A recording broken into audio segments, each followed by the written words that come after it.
नमस्कार मित्रों, Dzire point channel के एक नए वीडियो लेक्चर में मैं हूं अमित दुबे और आज के इस वीडियो लेक्चर में हम क्लास 12th इंग्लिश के सेकेंड चैप्टर लास्ट स्प्रिंग का अध्ययन करेंगे, जिसकी लेखिका है अनीस जंग। तो सबसे पहले इस चैप्टर के नाम की बात करें तो जैसा कि आप देख सकते हैं, लास्ट मतलब होता है खोया हुआ, स्प्रिंग का मतलब होता है बसंत ऋतु। वास्तव में जब बसंत ऋतु आती है तो हम ऐसे कह सकते हैं कि बसंत ऋतु में प्रकृति अपना श्रृंगार करती है, क्योंकि बसंत ऋतु आने पर चारों ओर सुंदर सुंदर पुष्प खिलते हैं, चारों ओर वृक्षों पर नए पत्ते आते हैं, चारों ओर हरियाली ही हरियाली होती है। उसी तरह से मानव जीवन में भी बसंत ऋतु आती है, वो समय जब आप अपने बचपन में होते हैं। यानी आज के समय में अगर देखा जाए तो आज आपको अच्छे अंक लाने की बड़ी चिंता है, आप कुछ बनना चाहते हैं, इस बात की भी आपको चिंता है। लेकिन जब आप 8 या 10 वर्ष के थे या फिर 15 वर्ष के थे, तब आपको किसी बात की चिंता नहीं थी, तब आप स्वतंत्र थे, तब आप बेफिक्र थे। तो एक तरह से जैसे प्रकृति में बसंत ऋतु आता है, उसी तरह से मानव जीवन में भी बसंत ऋतु आता है जब मनुष्य अपने बचपन में होता है। तो यहाँ पर देखिए नीचे लिखा हुआ है स्टोरीज ऑफ स्टोलन चाइल्डहुड, जिसका मतलब सीधा सीधा कि ऐसे बच्चों के बारे में हम इस कहानी में पढ़ेंगे जो वास्तव में नहीं जानते कि बचपन क्या होता है। आप तो अपने बचपन को जानते हैं, आप बचपन में स्वतंत्र थे, लेकिन बहुत से बच्चे ऐसे हैं जो अपने बचपन को ही नहीं जानते, बचपन से ही काम करने लगते हैं, बचपन से ही जिम्मेदारियां उठाने लगते हैं। तो यहीं से ये कहानी स्टार्ट होती है। अनीस जंग लेखिका है इस अध्याय की। अनीस जंग कहानी को कुछ इस तरह से शुरू करती हैं कि वो देखती हैं कि एक लड़का है जो उनके पड़ोसी के कूड़े के ढेर में रोज कुछ ना कुछ ढूंढता रहता है।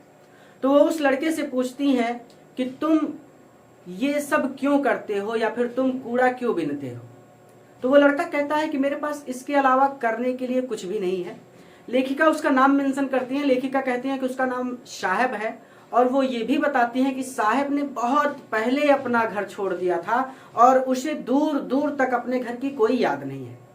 वो कहती हैं कि लेखिका कहती हैं कि साहेब की माँ उसे बताती है कि उसका घर ढाका के हरे भरे खेतों के मध्य स्थित था और वहां पर बहुत बड़े बड़े तूफान आया करते थे जो उसके घरों को और उसके खेतों को बहा कर ले जाते थे, जिसकी वजह से उन लोगों ने ढाका को छोड़ दिया और इस बड़े शहर में आकर बस गए।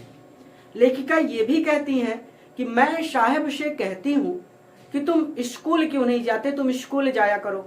तो साहेब लेखिका से कहता है कि मेरे अगल बगल कोई स्कूल नहीं है, मेरे पड़ोस में कोई स्कूल नहीं है, जब कोई स्कूल बनवाएगा तो मैं स्कूल जाऊंगा। लेखिका ये भी सोचती हैं कि इस बात को कहकर कि तुम स्कूल जाया करो, मैं ग्लानि से भर जाती हूँ, क्योंकि इस बच्चे के पास खाने को तो है नहीं, ये स्कूल कैसे जाएगा। ये इस बात को बाद में सोचती हैं। कुछ दिनों बाद लेखिका देखती हैं कि साहब उनके पास दौड़ता हुआ आ रहा है और वो उनके पास आकर पूछता है कि क्या आपका स्कूल बन गया।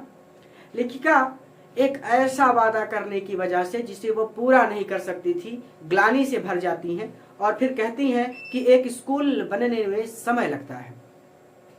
लेखिका कहती है कि मेरी ही तरह बहुत से लोग साहब से रोज वादे करते होंगे और मेरे जैसे पता नहीं कितने वादे उसके फीके संसार के हर कोने में भरे पड़े हैं। काफी दिनों से उसे जानने के बाद लेखिका उससे उसका नाम पूछती है। वो अपना नाम बताता है, साहब ए आलम, यानी साहिब आलम। लेखिका कहती है कि ये लड़का अपने नाम का अर्थ नहीं जानता। इसके नाम का अर्थ होता है संसार का मालिक। साहिब आलम का अर्थ होता है संसार का मालिक। लेखिका कहती है कि ये अपने नाम का अर्थ नहीं जानता। अगर इसे अपने नाम का अर्थ पता चल जाए तो इसे इस पर विश्वास करने में बड़ी कठिनाई होगी, क्योंकि इसके नाम का अर्थ होता है साहिब आलम, संसार का मालिक, लेकिन ये तो कूड़ा बिन रहा है, ये तो गरीब है।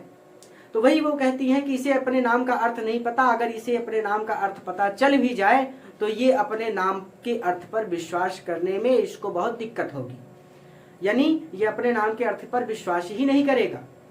लेखिका कहती हैं कि ये साहब जो है ये अपने मित्रों के साथ शहरों की सड़कों पर घूमता रहता है।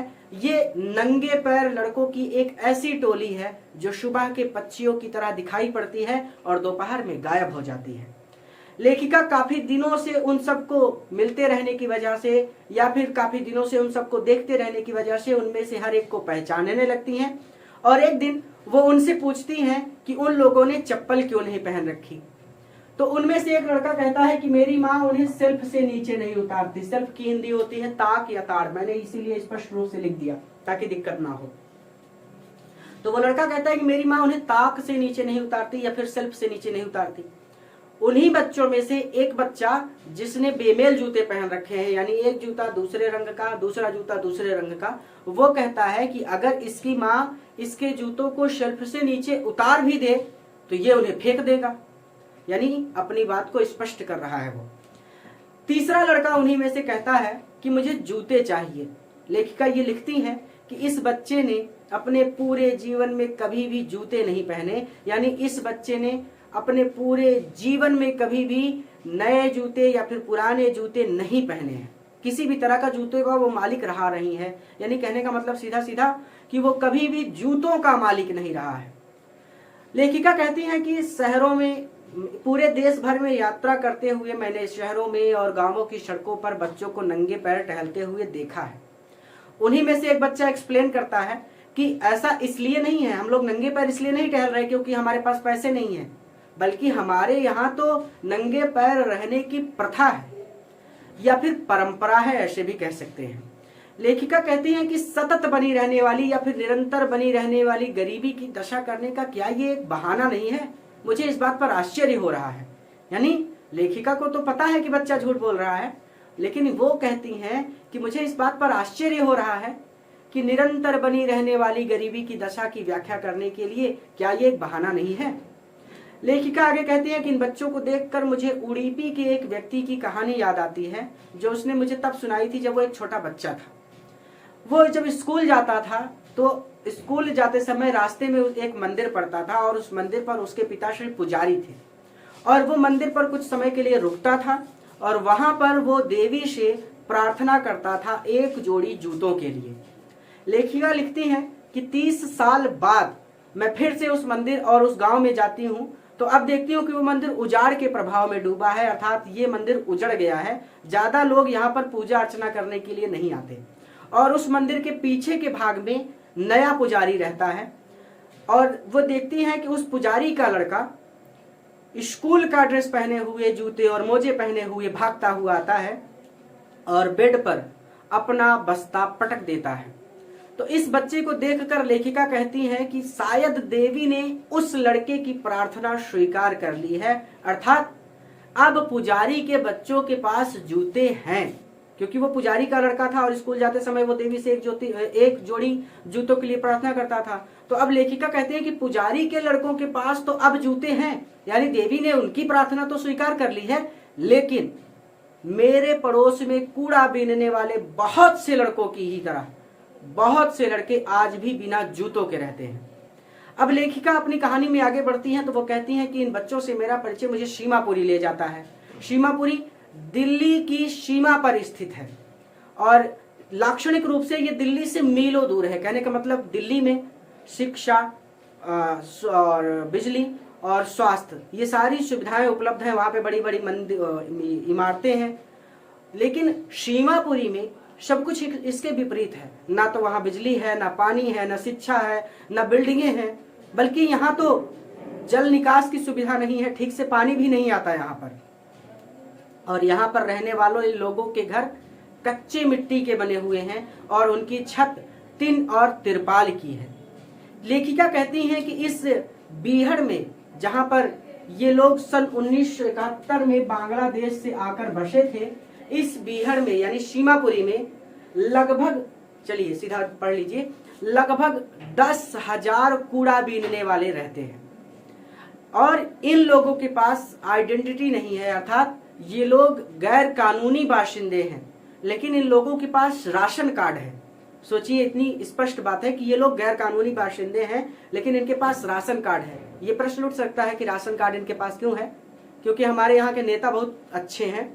नेताओं ने उन लोगों को राशन कार्ड दिलवा दिया है ताकि वो लोग वोट दे सके उनको, यानी फायदा नेताओं का है, उनका नहीं है। तो उनके पास आइडेंटिटी नहीं है लेकिन उनके पास राशन कार्ड है, जिसकी वजह से वो सस्ते दामों पर या फिर कम दामों पर राशन खरीद सकते हैं। वहां पर लेखिका फटी हुई साड़ियां, फटी और पुरानी साड़ियां पहनी हुई महिलाओं के एक ग्रुप से पूछती हैं कि आप लोगों ने अपना घर क्यों छोड़ दिया, यानी आप लोगों ने ढाका को क्यों छोड़ दिया।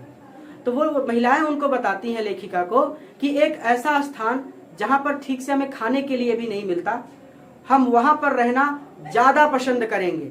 मतलब कहने का मतलब कि हम लोग सीमापुरी में रहना ज्यादा पसंद करेंगे ढाका में रहने की अपेक्षा, क्योंकि ढाका में तो हमको खाने के लिए भी कुछ नहीं मिलता। तो वो इस बात को स्पष्ट करते हुए कहती हैं, वो महिलाएं कहती हैं। लेखिका अपनी बात में आगे बढ़ते हुए कहती हैं कि मैं साहब को एक दिन देखती हूं कि वो मेरे पड़ोसी के बाउंड्री के गेट के पास खड़ा है और वो लड़कों को टेनिस खेलते हुए देख रहा है। लेखिका आगे कहती हैं कि साहब कहता है मुझसे कि उसे ये खेल बहुत पसंद है, लेकिन वो ये खेल खेल नहीं सकता। यानी लेखिका हम लोगों को बताती हैं कि ये खेल उसकी सीमा से बाहर है। भले ही ये उसको बहुत अच्छी तरह से देख रहा हो, भले ही ये खेल उसे पसंद हो, लेकिन ये खेल उसकी पहुंच से बाहर है। लेखिका कहती हैं कि साहब उनसे कहता है कि जब आसपास कोई नहीं होता तो जो द्वारपाल है वो मुझे अंदर जाने देता है और झूले पर झूलने देता है। एक दिन लेखिका देखती हैं कि साहब ने टेनिस खेलने वाले जूते पहन रखे हैं जो उसकी रंग उड़ी शर्ट और नेकर पर बहुत अजीब लग रहे हैं। लेखिका को वो बताता है कि उसे किसी ने ये जूते दिए हैं। लेखिका कहती हैं कि इन जूतों में से एक जूते में छेद है और ये किसी अमीर बच्चे के जूते हैं जिसने शायद इन्हें इसीलिए पहनने से इनकार कर दिया क्योंकि इनमें से एक जूते में छेद है।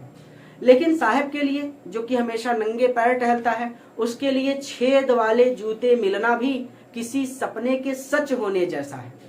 कुछ दिनों बाद लेखिका देखते हैं कि साहब दूध का डब्बा लिए हुए दूध की दुकान पर जा रहा है, एक स्टील का कनस्तर लिए हुए दूध की दुकान पर जा रहा है और वो लेखिका से कहता है कि मैं इस सड़क पर आगे एक चाय की दुकान पर काम करता हूँ और मुझे 800 रुपए और सभी वक्त का भोजन मिलता है।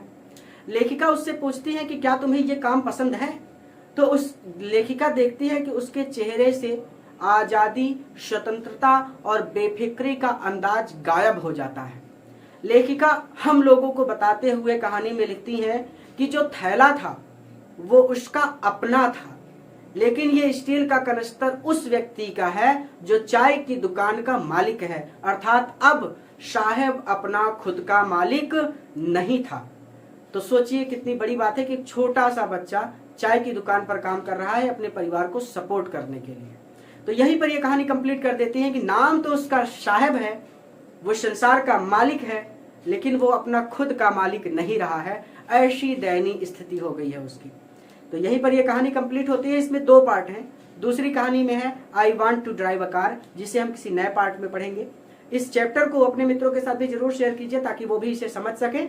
और अगर आप इस चैप्टर को एक एक वर्ड और एक एक लाइन के साथ पढ़ना चाहते हैं तो आप YouTube पर सर्च कर लीजिए लास्ट स्प्रिंग डिजायर पॉइंट। पूरे चैप्टर को बहुत अच्छी तरह से मैंने एक्सप्लेन करके अपलोड कर दिया है और आज मैंने इस चैप्टर की समरी भी अपलोड कर दी ताकि आप कम समय में इस चैप्टर को पढ़ सकें। पूरा वीडियो देखने के लिए धन्यवाद और इस वीडियो को अपने मित्रों के साथ जरूर शेयर करना है ताकि वो भी इससे लाभ ले सके। और हमारे साथ जुड़े रहने के लिए भी धन्यवाद। बहुत जल्द बहुत सारी नई क्लासेस के साथ मैं आपसे फिर से मिलूंगा। धन्यवाद।